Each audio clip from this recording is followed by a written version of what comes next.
이 새벽 하나님 앞에 나오신 모든 성도님들을 주님의 이름으로 환영하고 축복합니다. 우리 산순절 세일의 새벽 기도의 오늘 첫 시간입니다. 우리 먼저 하나님 앞에 찬양하며 고백하며 믿음으로 나아가기 원합니다.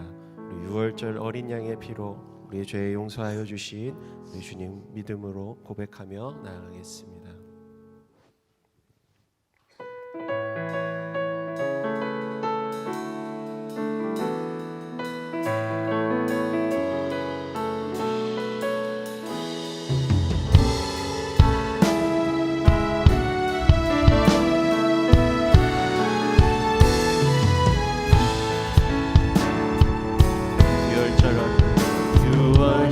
어린 양의 피로 나의 삶의 문이 열렸네.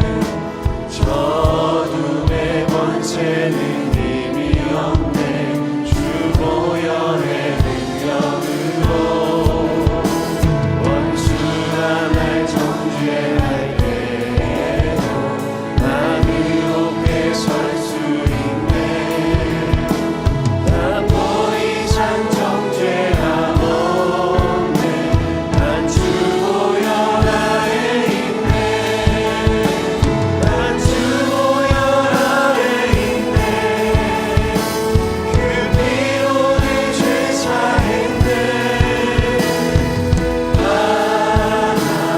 하나님의 긍휼 날 거룩해 하시었네. 난 주 보혈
고백하며 찬양하기 원합니다. 모든 능력과 우리 모든 권세 위에 뛰어나신 주님, 그 십자가 은혜로 우리를 구원하신 우리 주님 바라보며 나아갑니다.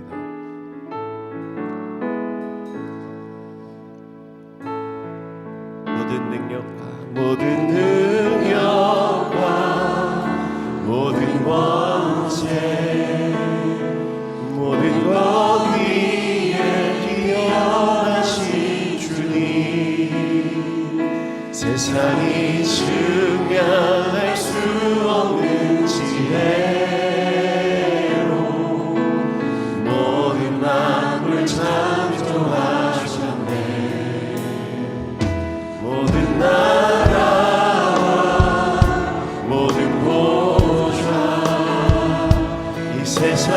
모든 경이로우구나. 이 세상 모든 갇힌 건물보다 더욱 귀하신 나의 주님. 십자가 고통 나눠 참 고리 받고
하나님, 우리 사순절 세일의 기간 동안 주님의 십자가를 기억하며 주님 주시는 영원한 소망을 바라며 나아갑니다.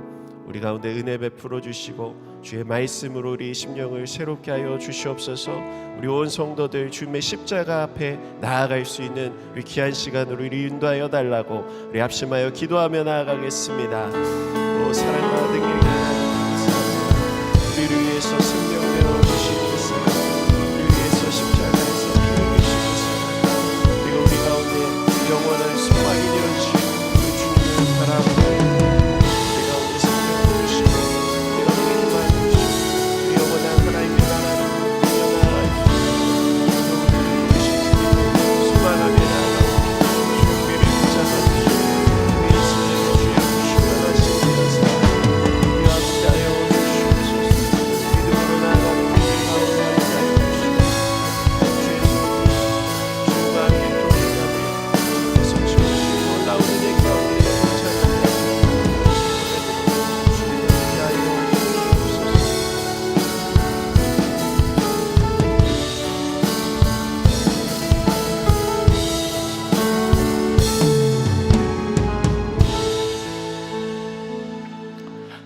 살아계신 하나님, 우리를 사랑하시는 하나님, 지난밤에도 안식을 주시고 이른 아침 깨워주셔서 기도로 하루를 시작하게 해주셔서 감사합니다. 생명 주신 하나님 감사합니다. 십자가의 신앙과 부활의 신앙으로 날마다 주님 바라보며 주님 주시는 은혜 가운데 살게 해주셔서 감사합니다. 이 아침에도 깨어 기도하게 하셨사오니 십자가와 부활의 신앙으로 잠자는 우리의 영혼을 깨워 주시옵소서. 굳어진 우리의 심령을 다시금 기경하여 새롭게 변화시켜 주시옵소서. 사순절 세일의 새벽 기도회를 통하여 살아계신 주님을 만나게 하시고 부활의 주님을 만나게 하시고 우리 심령 가운데 살아있는 소망 붙잡고 믿음의 길 걸어갈 수 있도록 은혜 더하여 주시옵소서. 이런 아침부터 섬기는 많은 분들이 있습니다. 차량 운행하시는 기사님들, 또 안내위원으로, 찬양단으로, 또 방송실에서 섬기는 모든 분들 한 분 한 분 성령의 기름 부으심으로 채워주시고 섬기는 자의 기쁨과 은혜가 넘칠 수 있도록 은혜 더하여 주시옵소서. 가족이 함께 새벽 예배에 참여했습니다. 하나님, 어르신들에게 평안과 강건함의 은혜와 복으로 채워주시고 우리의 자녀들 믿음과 지혜로 건강함으로 잘 성장하여 하나님 나라를 위하여 아름답게 쓰임받는 믿음의 자녀들로 축복하여 주시옵소서.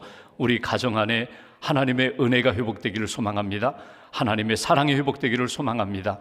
하나님을 향한 뜨거운 비전이 다시금 회복되기를 소망합니다. 기도하는 가운데 말씀 주신 가운데 그 말씀 붙잡고 다시금 일어나 빛을 발할 수 있는 복된 가정으로 세워 주시옵소서. 주님의 몸된 교회를 세우셨습니다. 세상의 희망이 되게 하시고 진리의 등대가 되게 하시고 구원의 방주로서 부족함이 없도록 사명 감당하는 믿음의 공동체로 굳게 세워 주시옵소서. 오늘과 한 주간 동안 수술받는 성도님들 수술 준비와 과정과 치유 회복 과정 가운데 은총을 덧입혀 주셔서 약하지 않도록 주께서 강한 팔로 붙들어 주시고 치유의 광선을 비춰 주시며 여호와 라파 살아 역사하시는 치유하시는 하나님의 은총을 만날 수 있도록 주님 도와 주시옵소서. 선택과 결정의 상황에 놓여 있는 가정과 심령들 지혜의 영으로 함께하여 주시고 믿음으로 선택하게 하시며 하나님이 기뻐하시는 생명의 길을 걸어갈 수 있도록 주님 도와 주시옵소서. 오늘도 믿음과 감사 예물 일천번제와 또 사순절 새벽기도 헌금과 감사 예물 주 앞에 봉헌합니다. 기도와 감사 그리고 소망을 담아 봉헌하오니 예물을 받으시고 하나님 기뻐하시는 믿음으로 승리하는 심령, 가정, 자녀, 기업으로 굳게 세워 주시옵소서. 한 날의 삶을 온전히 주님께 의지하오며 우리의 구원자가 되시는 예수님의 이름으로 기도하옵나이다. 아멘. 오늘 주시는 하나님의 말씀 고린도전서 15장 3절부터 10절까지 말씀을 보겠습니다. 고린도전서 15장 3절부터 10절까지의 말씀,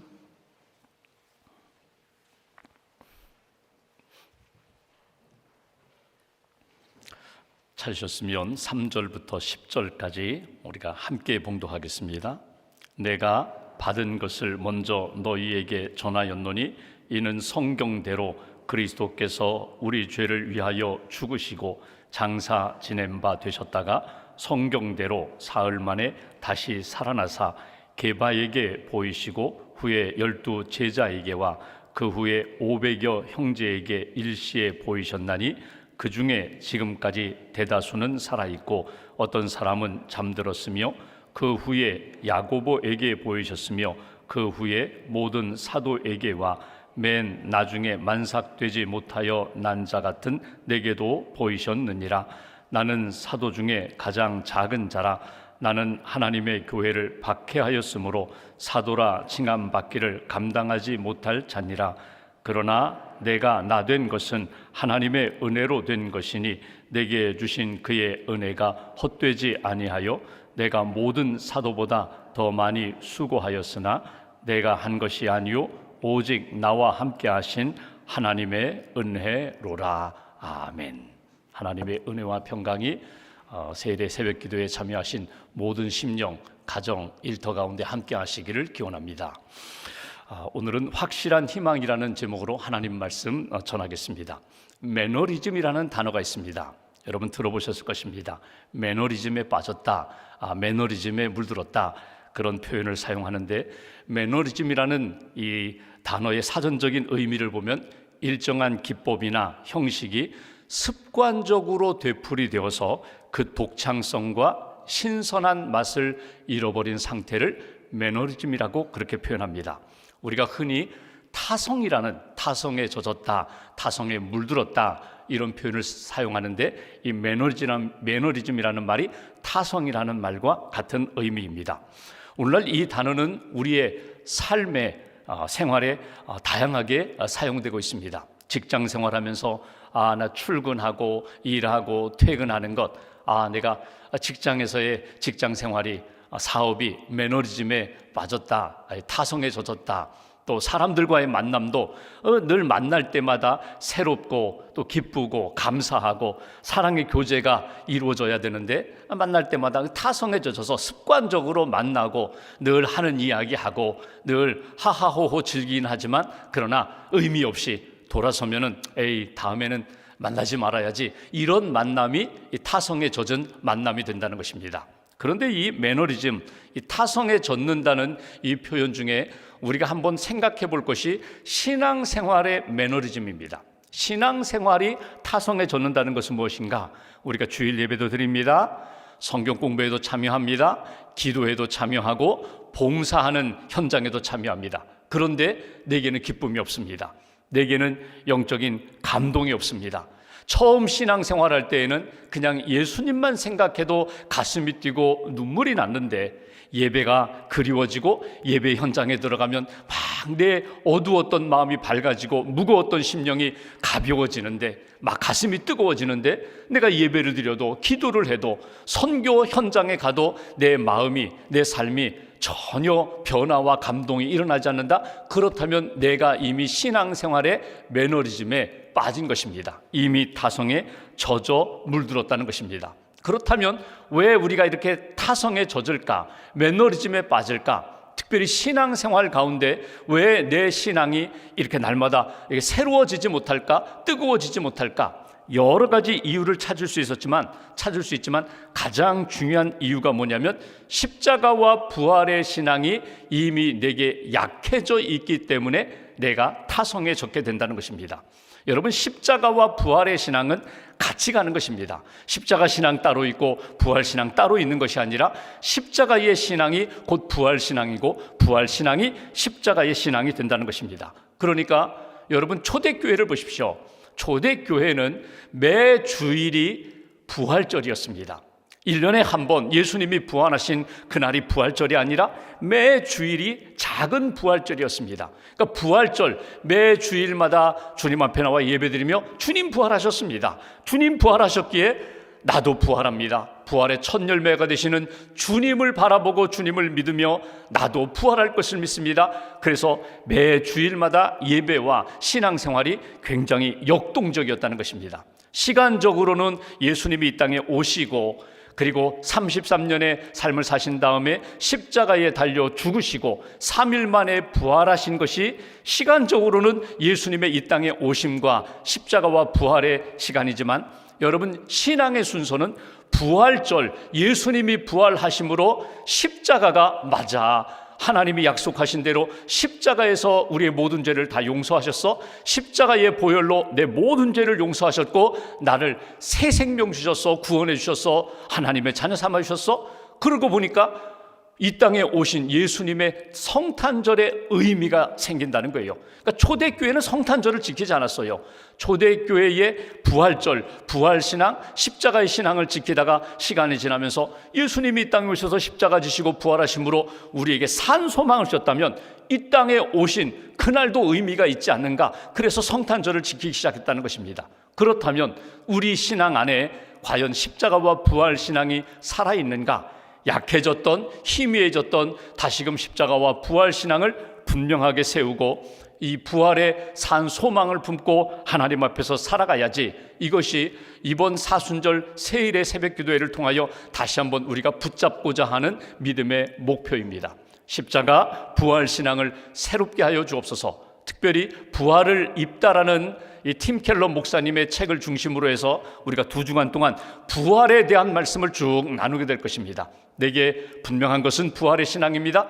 부활 신앙은 십자가의 신앙의 뿌리에서 이루어지는 열매입니다. 하나님 앞에 믿음으로 살겠습니다. 하나님 앞에 부활의 산 소망을 붙잡겠습니다. 이 믿음이 회복되고 우리의 신앙이 다시금 새롭게 변화되는 그런 역사가 있기를 주님의 이름으로 기원합니다. 오늘 우리가 읽었던 이 고린도서 15장 말씀은 부활장이에요. 1절부터 끝절까지 사도 바울이 부활에 대하여 쭉 전하시는 메시지입니다. 초대교회의 가장 중요한 복음의 핵심이 무엇인가? 예수 부활하셨다는 거예요. 예수님 부활하셨습니다. 예수님 부활하심을 믿는 나도 죽음에서 부활할 것을 믿습니다. 죽음의 모든 권세를 깨뜨리고 부활하신 주님이 내 삶도 지켜주실 줄 믿습니다. 이것이 부활 신앙입니다. 오늘 본문 3절과 4절 말씀 보실까요? 바울은 이렇게 표현합니다. 3절, 내가 받은 것을 먼저 너희에게 전하였노니 이는 성경대로 그리스도께서 우리 죄를 위하여 죽으시고 장사 지낸 바 되셨다가 성경대로 사흘 만에 다시 살아나사. 사도 바울이 3절 4절에 강조하는 것이 뭐냐면 예수님이 이 땅에 오심과 죽으심과 부활은 갑자기 이루어진 것이 아니라, 우연히 이루어진 것이 아니라 이것은 하나님께서 이미 구약의 성경 말씀을 통하여 예고해 주신 것이고, 성경 말씀대로 이 땅에 메시아 구원자를 보내주셨고 십자가에 죽으셨고 성경 말씀대로 이 땅에서 죽음의 권세 깨뜨리고 부활하신 사건입니다. 그러니까 이것은 하나님의 약속의 사건이며 동시에 역사적 사건입니다. 이것은 허구가 아니라 이것은 하나님의 약속, 생명의 말씀대로 이루어진 사건입니다. 이 땅에 오심도 십자가의 죽으심도 그리고 다시 살아나신 것도 하나님의 약속의 사건, 이 땅에 우리가 내가 지금 보지 못했다 할지라도 그 약속대로 이 땅에서 이루어진 역사적 사건이라고 사도 바울이 강조합니다. 여러분, 바울은 살아 계실 동안에 예수님을 보지 못했어요. 살아계신 예수님, 33년 동안의 공생의 예수님을 보지 못했어요. 십자가, 그런데 경험하지 못했어요. 근데 바울은 나중에 부활하신 예수님을 다메섹 도상에서 만나게 됩니다. 그 부활의 주님을 만난 다음에 그의 인생이 바뀌어요. 이제 여기 5절 이하의 말씀이 바울이 그 이야기를 하는 것인데, 바울은 이렇게 얘기합니다. 부활의 주님이 만나주셨다. 누구를 만나주셨는가? 베드로 만나주시고 제자들 만나주시고 한꺼번에 500여 형제를 만나주셨다. 야고보도 만나주셨고 마지막 만삭되지 못하여 난 자 같은 나 같은 사람, 죄인 중에 죄인인 나 같은 사람도 만나주셨다. 5절 말씀 보십시오. 이렇게 시작합니다. 게바는 베드로를 이야기하는 것입니다. 베드로에게 보여주셨고 부활의 주님이 베드로 만나주셨고 12제자 만나주셨고 6절에 500여 형제 성도들, 부활의 그 신앙을 사모하는 모든 초대교회 성도들에게 일시에 만나주셨고, 그리고 7절 보십시오. 야고보에게 보이셨으며, 야고보는 누구입니까? 예수님의 동생이에요. 여러분, 예수님 살아있는 동안에는 육신적으로는 형이죠. 예수님에 대하여 신뢰를 갖지 못했던 야고보가 부활의 주님을 만난 다음에 어떻게 변했어요? 그가 예루살렘 교회의 지도자가 되어서 담임 목사가 되어서 열심히 주님을 위하여 헌신했던 사람, 낙타 무르피라는 그런 별명을 가지고 끊임없이 기도했던 사람, 우리 성경의 야고보서를 기록한 사람, 부활의 주님을 만난 다음에 이렇게 바뀌었다는 거예요. 그리고 마지막에 나 같은 사람까지도, 여기 8절 말씀 보십시오. 맨 나중에 만삭되지 못하여 난 자 같은 내게도 보이셨습니다. 만나 주셨다는 거예요. 그러니까 부활은 예수님이 이 땅에 오신 것이 우연한 것이 아니라 성경 말씀대로, 약속대로 역사적인 사건입니다. 분명히 있었던 사건입니다. 부활의 주님이 만나 주셨다는 거예요. 베드로를 비롯하여 나에게 이르기까지 부활의 주님이 나를 만나 주셨기 때문에 부활의 주님을 만난 사람은 어떻게 달라졌는가? 변화되었다는 거예요.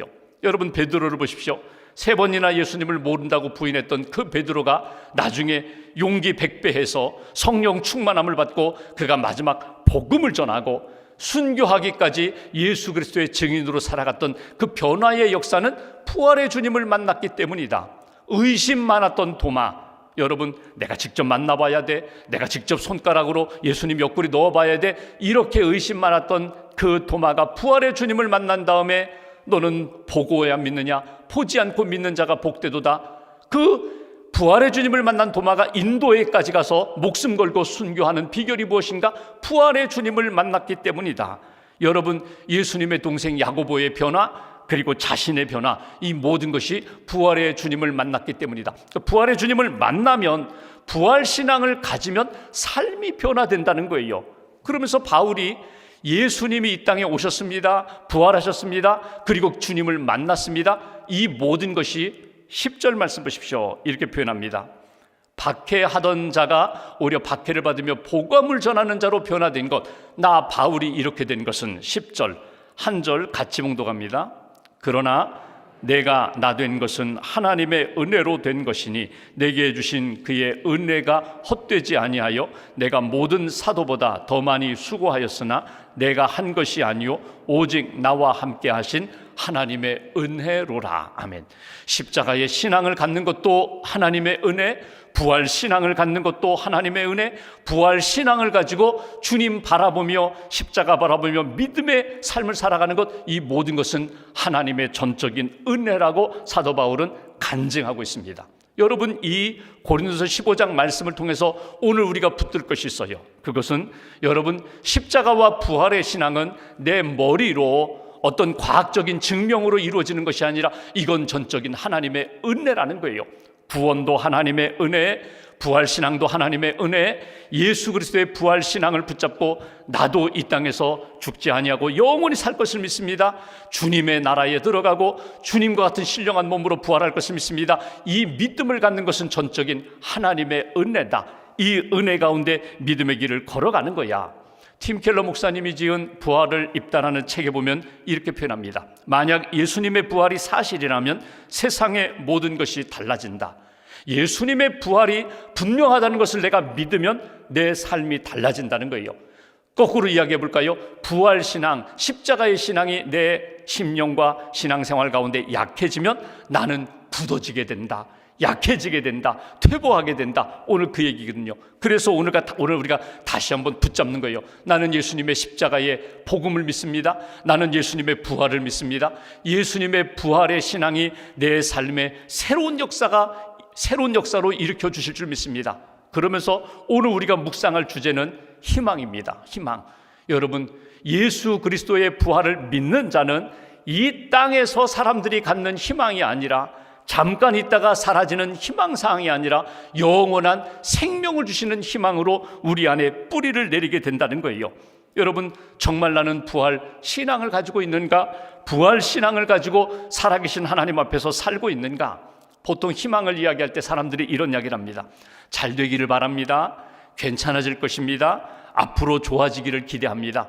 여러분, 희망을 이야기하는 것 같지만 사실 이것은 확신이 아니라 가능성이에요. 그럴 수도 있지만 아닐 수도 있다는 거예요. 그러니까 사람들에게 희망을 이야기하지만 이건 확률을 가지고, 가능성을 가지고 이야기하는 거예요. 또 이런 이야기도 합니다. 이번 일이 잘 되기를 나는 희망합니다. 이 병이 반드시 고침받기를 나는 희망합니다.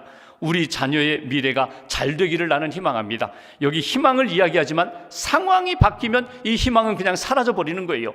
근데 우리가 붙잡는 희망은 이렇게 가능성이나 있을 수도 있고 사라질 수 있는 상황에 따라 변하는 희망이 아니라 확실한 희망이라는 거예요. 이것을 성경은 이렇게 표현합니다. 산소망이다. 살아있는, 꺼지지 않는 불과 같은 살아있는 소망이다.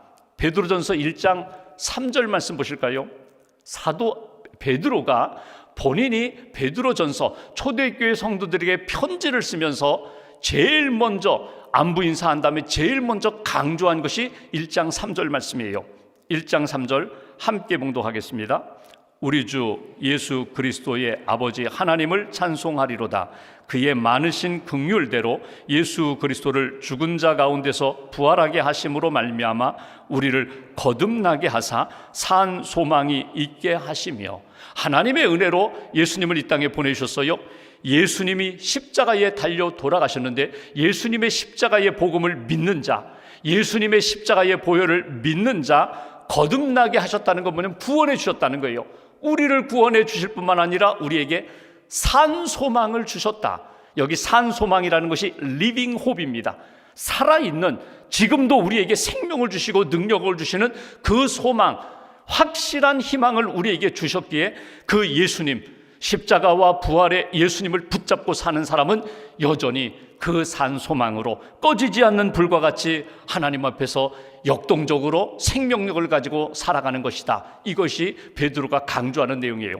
그렇다면 확실한 소망을 가진 사람은 어떤 삶을 살게 되는가? 여러분, 부활의 신앙, 확실한 소망을 가진 사람은 죽음이 끝이 아니라는 사실을 우리에게 분명히 심어줍니다. 죽음이 끝이 아니다.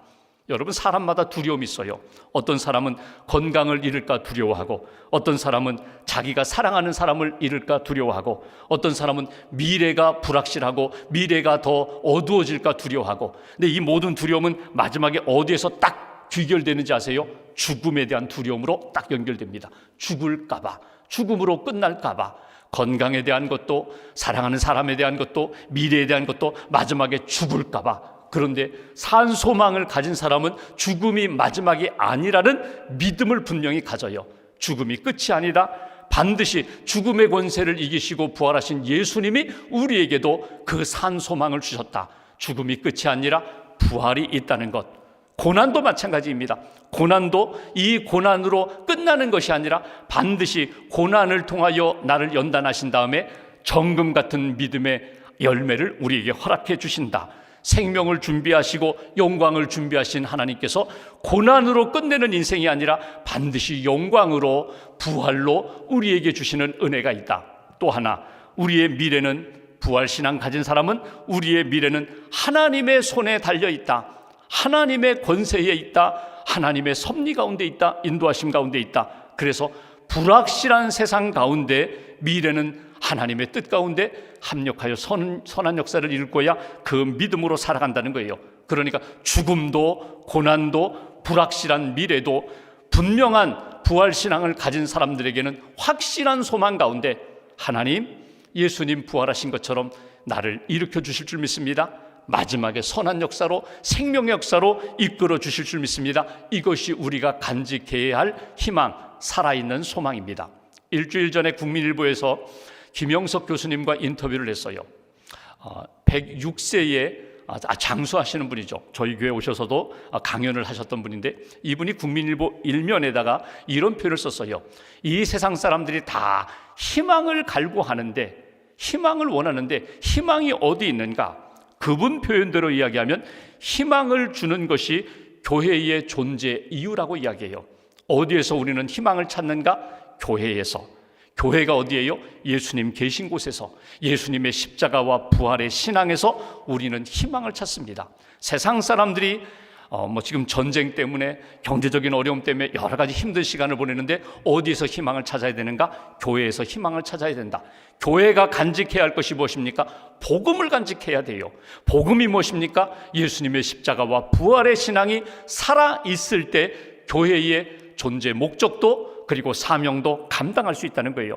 나 자신을 한번 하나님 앞에서 비춰봅니다. 내 안에 십자가와 부활의 복음이 살아있는가? 주님, 나와 함께 하셔서 사도 바울이 고백한 것처럼 나는 십자가 안에서 죽고 예수 그리스도와 함께 다시금 살아납니다. 이 부활의 신앙, 부활의 소망을 가지고 하나님 앞에서 살아가는 저와 여러분들 되시기를 주님의 이름으로 기원합니다. 찬양하고 함께 기도하겠습니다. 오직 주만이, 함께 찬양하겠습니다.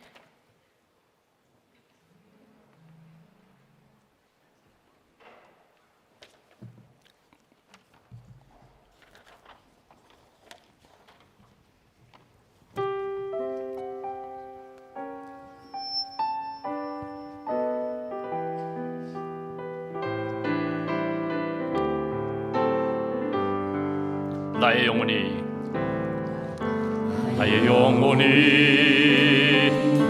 잠잠히 하나님만 바라며 나의 구원이 그에게서 나는도다. 나의 영혼아 잠잠히 하나님만 바라라. 나의 소망이 저에게서 나는도다. 오직 주만이 나의 반석, 나의 구원이시니